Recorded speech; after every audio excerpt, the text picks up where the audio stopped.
కర్నూలు జిల్లా జొన్నగిరిలో AP CM Chandrababu మాట్లాడుతున్నారు. ఇప్పుడు లైవ్ చూద్దాం.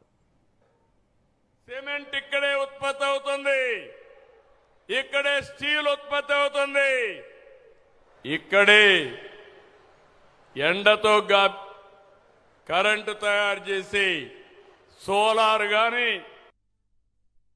గాలితో తయారు చేసి ఇవి కాకుండా ప్రాజెక్ట్ నుంచి పంపుడు స్టోరేజ్ తో కరెంటు ఉత్పత్తి చేయడం రాయలసీమ కేంద్రంగా తయారవుతుందని మీ అందరికీ హామీ ఇస్తున్నా. మీరు ఒక్కసారి గుర్తుపెట్టుకోవాలి, ఒకప్పుడు కరెంట్ ఎక్కడి నుంచి వస్తుందో తెలియదు. ఈరోజు మీ ఇంటి పైనే మీ పొలంలోనే కరెంటు తయారు చేసుకునే పరిస్థితికి వచ్చామంటే అది ఎన్డీఏ ప్రభుత్వం చూపిస్తున్న చొరవ, అదే ఇక్కడ ఈ ప్రభుత్వం చేసే పని. దేశంలోనే అతి పెద్ద డ్రోన్ సిటీ ఓర్వకల్లో వస్తా ఉంది, కర్నూలులో వస్తా ఉంది.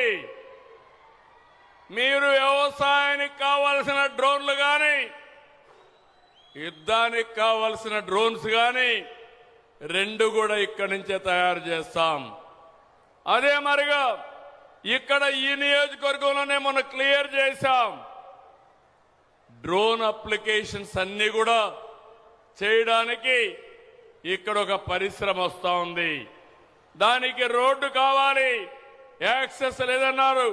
10 కోట్లు కావాలంటే ఈ రోజు హామీ ఇస్తున్నా, ఆ 10 కోట్లు వేసి ఆ పరిశ్రమ ఈ నియోజకవర్గానికి తెచ్చే బాధ్యత మేము తీసుకుంటాం. ఓర్వకల్లు పారిశ్రామిక కేంద్రంగా తయారు చేస్తున్నాం. అక్కడ విమానాశ్రయం కూడా పెట్టాం. కర్నూలుకి మీకు అందరికీ హామీ ఇస్తున్నాం, వీలైనంత తొందరలోనే హైకోర్టు బెంచ్ని ముందు అవసరమైన సర్క్యూట్ బెంచ్ పెట్టి మళ్లీ హైకోర్టు బెంచ్ని పెట్టే బాధ్యత ఈ ప్రభుత్వం తీసుకుంటామని మీ అందరికీ హామీ ఇస్తున్నా. ఇంకొక పక్క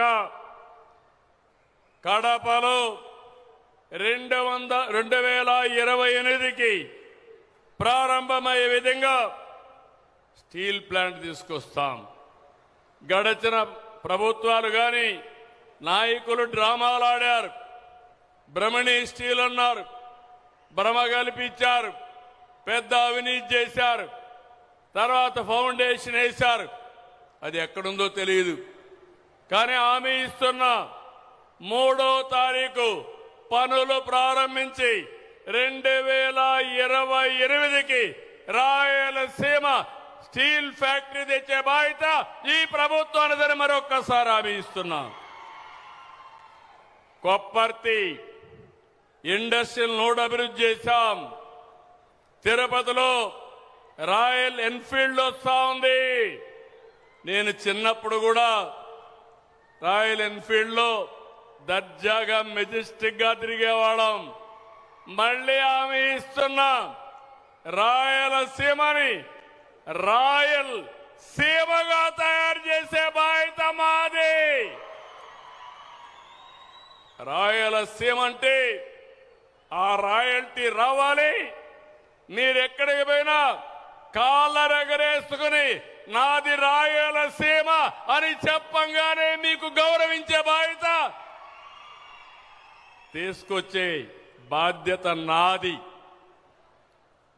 సీమలో మంచి జరిగిందంటే అది ఎప్పుడు తమ్ముళ్ళు అడుగుతున్నాం మిమ్మల్ని. ఇవన్నీ ఎప్పుడు వచ్చాయి? తెలుగుదేశం పార్టీ హయాంలో, ఎన్డీఏ హయాంలో అవునా కాదా అని మిమ్మల్ని అడుగుతున్నా. అవునంటే గట్టిగా చప్పట్లు కూడా చెప్పండి అవునని. ఆధునిక దేవాలయాలుగా భావించే సాగునీటి ప్రాజెక్టులు నాంది పలికింది మన ప్రభుత్వమే. ప్రాజెక్టులు కట్టి సీమను కరువు బారి నుంచి కాపాడాం.